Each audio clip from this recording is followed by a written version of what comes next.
morning, everyone. Good morning. As a part of my testimony, there are a few questions I would like to ask all of you. What would any of you say if I said to all of you that I saw a rose in the dead of winter? Would any of you believe me? I imagine many of you would think that's an impossible occurrence. There are, however, a couple stories in which a rose did bloom in winter. Like many of you, I grew up in the Catholic Church.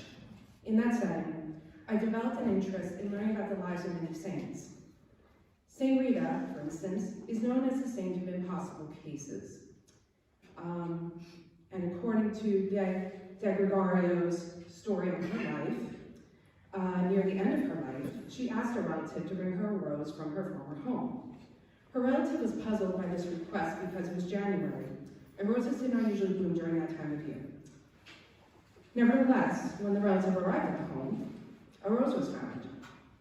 The rose was brought back to Rita, who viewed it as a sign that her husband and sons, who had died prior to her entry into the convent, were in God's heavenly kingdom.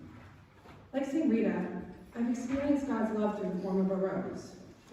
During the first half of 2017, I was struggling in a deep funk I had been in since the end of 2015. I was looking to make great strides in my career, but the harder I tried to fulfill my goals, the more the thought of achieving them seemed impossible. There wasn't a day that I didn't bathe in my own self-pity. In my desperation, I began to go to church more often. At every Mass, I prayed for God to give me an opportunity.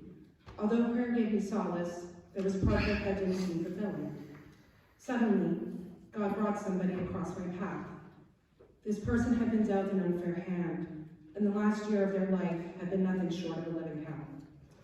As I learned more about this person, I discovered a video that had been recorded years earlier of this individual discussing happier times. In thinking about this video and this person's story, I experienced a change in perspective. I realized that my own difficulties, compared to this person's unfortunate circumstances, were nothing. I also became aware of the fact that there was goodness in my own situation. As I adopted both a new perspective and happier disposition, I started to feel deep gratitude not only to God, but to this individual. On that note, that's where the second story of a rose comes in. In addition to my own petitions, I began to ask God to give me the opportunity to give this person a rose. The day after I first presented that request to Jesus, I saw a picture of pink rose petals on somebody's phone. I viewed that visual as a sign that my request was heard. With that sense of encouragement, I not only continued to pray for a rose, but I started to pray for the well-being of this individual's family. I then started to see roses appear at every turn. When I saw the roses, I felt happy I felt happy knowing that God was taking care of this individual's family.